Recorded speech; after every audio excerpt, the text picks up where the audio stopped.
సాధారణంగా ఏ దేవతామూర్తికి అయినా కొబ్బరికాయలు అరటిపళ్ళు వంటివి నివేదనగా అందిస్తారు. కానీ ఓ దేవతామూర్తికి, అందులోనూ శిరస్సు లేని దేవతకు బిందెడు పసుపు నీళ్లు పోస్తే చాలు పరవశించిపోతుంది.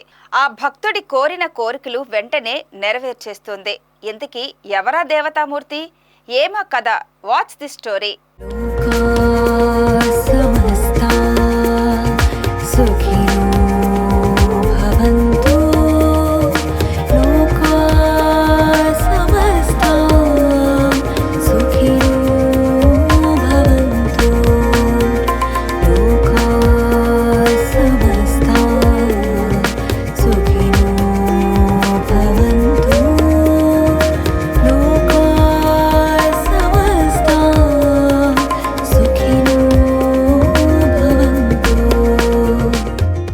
విశాఖ దొండపర్తిలో స్వయంభూగా వెలిసిన అమ్మవారే ఎరుకుమాంబ అమ్మవారు. సుమారు 3 దశాబ్దాలుగా భక్తుల పూజలను అందుకుంటున్న ఈ అమ్మవారికి ఓ ప్రత్యేకత ఉంది. ఈ అమ్మవారికి శిరస్సు ఉండదు.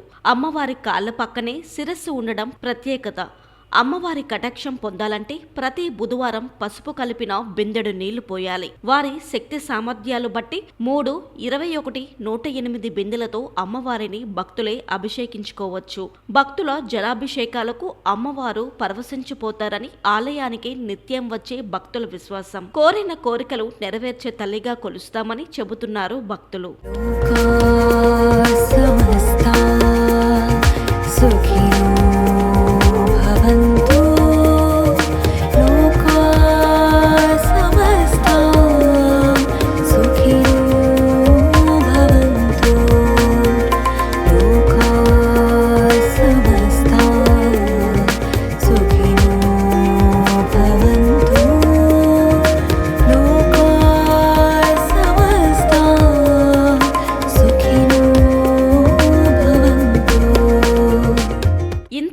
ఎవరి ఎరుకుమాంబ?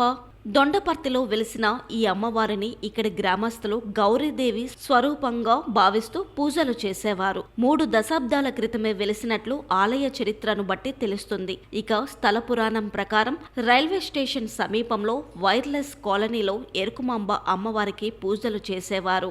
స్టేషన్ నిర్మాణ సమయంలో అమ్మవారిని వదిలి ఆ ప్రాంతాన్ని ప్రజలు ఖాళీ చేసి వెళ్లిపోయారు. అయితే భక్తులు ఎక్కడ ఉంటే తాను అక్కడే ఉంటానని, తనను ఎడ్ల బండిపై తీసుకువెళ్లమని, ఆ బండి ఎక్కడ ఆగితే అక్కడే తన విగ్రహాన్ని ప్రతిష్ఠించాలని ఓ భక్తుడి కలలో కనిపించి అమ్మవారు చెప్పినట్లు స్థల పురాణం చెబుతుంది. దీంతో అమ్మవారి విగ్రహాన్ని ఎడ్ల బండిపై తీసుకువస్తుండగా ఆ బండి అక్కేపలం దొండపర్తి ప్రాంతంలో ఆగిపోయిందట. ఆ సమయంలో విగ్రహం శిరస్సు కింద పడి విరిగి పడిపోయింది. అతికించేందుకు ఎంత ప్రయత్నించినా వీలు పడలేదు. తన శిరస్సు అతికే ప్రయత్నం చేయవద్దని తన కాళ్ళ వద్దే ఉంచి కంఠం నుండి పసుపు నీళ్లు పోస్తే చాలని అమ్మవారు భక్తునికి చెప్పినట్లు స్థల పురాణం చెబుతుంది. దీంతో అప్పటి నుండి భక్తులు అమ్మవారిని పసుపు నీళ్లు పోసి పూజలు చేయడం ఆనవాయితీగా వస్తుంది. శ్రీ శ్రీ ఎరుకుమాంబ అమ్మవారు పూర్వం ఈ అమ్మవారు స్వయంభూ అమ్మవారు. పూర్వం వేరే చోట ఉండేవారు, వైర్లెస్ కాలనీ అని అక్కడ ఉండేవారు అమ్మవారు. అక్కడి నుంచి ఇక్కడికి వచ్చారు. పూర్వం గ్రామం అంతా దొండపర్తి తరలి వచ్చింది. అక్కడి నుంచి దొండపర్తి అంటే వైర్లెస్ కాలనీలో ఈ అమ్మవారు ఉండేవారు. అక్కడి నుంచి గ్రామం అంతా దొండపర్తి తరలి వచ్చింది. వచ్చిన తర్వాత ఈ అమ్మవారు కూడా భక్తులు ఎక్కడ ఉంటే అక్కడ ఉంటానన్నారు. ఈ అమ్మవారు అప్పుడు కల్లో కనిపించి అమ్మవారు ఒక నాటు బండి మీద నన్ను మీరు ఎక్కడుంటే నన్ను అక్కడ వెళ్ళిపోమని చెప్పారు. ఒక నాటు బండి మీద అమ్మవారు ఈ బండి ఎక్కడ ఆగితే అక్కడ నాకు స్థాపించండి అని చెప్పారు.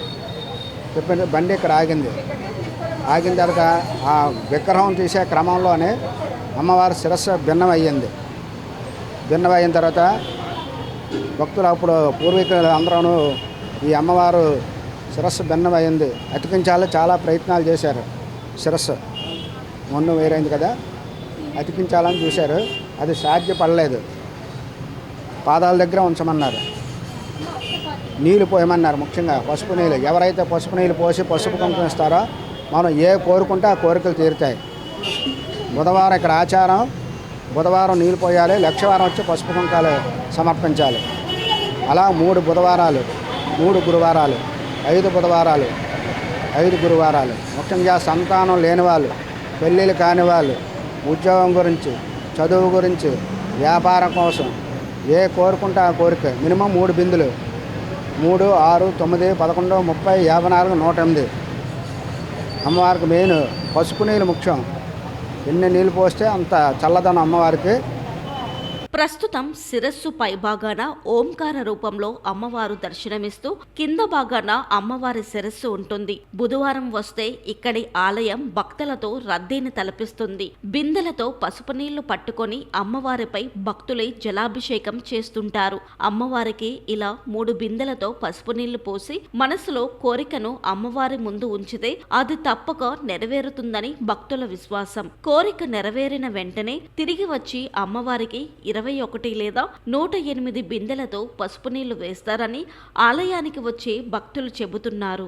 శ్రీ ఎరుకుమాంబాయ నమః. ఈ గుడి ప్రత్యేకత ఏంటంటే నేను 10 ఏళ్ల నుంచి వస్తున్నాను. సో నేను, మా పిల్లలు, మా వారు అందరికీ చాలా నమ్మకమైన తల్లి. అంటే మనం మనస్ఫూర్తిగా నమ్మాలి. మీరు ఏది మనసులో కోరుకుంటే ఆ తల్లి ఇస్తుంది. మీ నమ్మకమే ముఖ్యం. నీళ్లు తప్ప తల్లి ఏమీ అడగలేదు ఇప్పటిదాకా. మన భక్తి అంతే. చాలా నమ్మకం అంటే ఇంకా మీరు ఏది కోరుకుంటే అదే. మా అమ్మాయికి ఐఐటి కావాలనుకున్నాను, ఐఐటి ఇచ్చింది.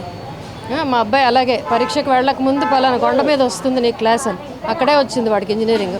అలాగే మాకు ఇంకా మేము బతికున్నంతకాలం తల్లికి విశ్వాసం అంతే.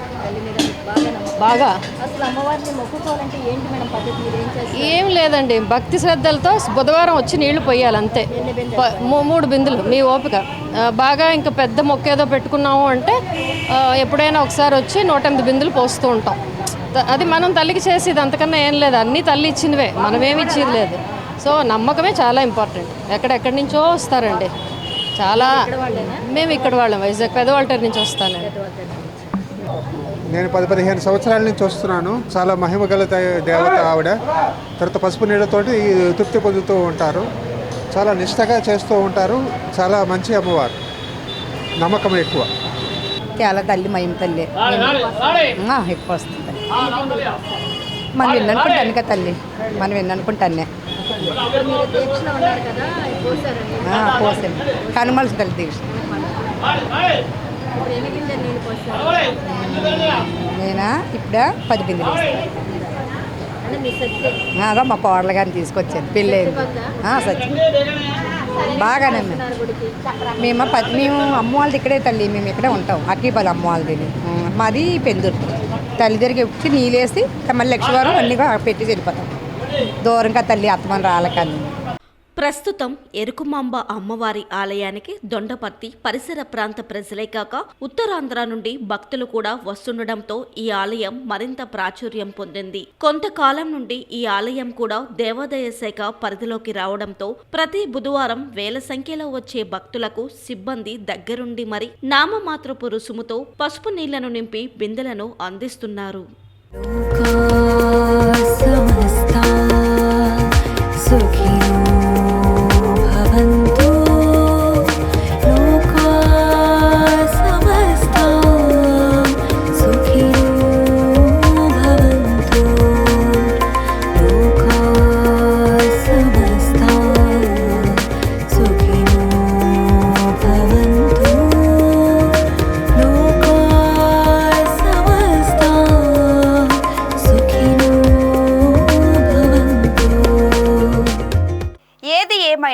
చేయలేని అమ్మవారుగా ఉత్తరాంధ్ర భక్తుల పాలిట వరాలనిచ్చే కల్పవల్లిగా భక్తుల నుండి విశేష పూజలు అందుకుంటున్న శ్రీ కనక మహాలక్ష్మి అమ్మవారి చెంత కేవలం పసుపు నీళ్లు పోస్తే చాలు పరవశించిపోయి కోరిన కోరికలు నెరవేర్చే శిరస్సులేని దేవతగా ఎరుకుమాంబ అమ్మవారు చేరిపోయారు. చూశారుగా, మరొక స్టోరీతో మళ్ళీ కలుద్దాం.